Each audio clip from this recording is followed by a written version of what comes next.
Hello, good morning po. Mga kabayan, ayan. Magsugod na po ko og daro. Ang hinlo ko sa mga kabayan, ang hinlo ko sa sa ibabaw, sa pinakaibabaw. Mudyo na akong kasagaran, mudyo na akong pinakalas nga mahinloan. Okay. Tugay mamamata niya akong mga among good. Una nga. Dugay gyud na ako siya mahinloan. And then wala gina magabi na.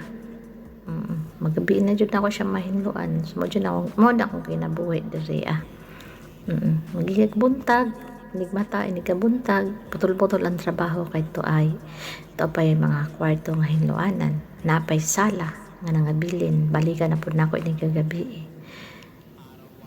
Ano ko ba? Sige galok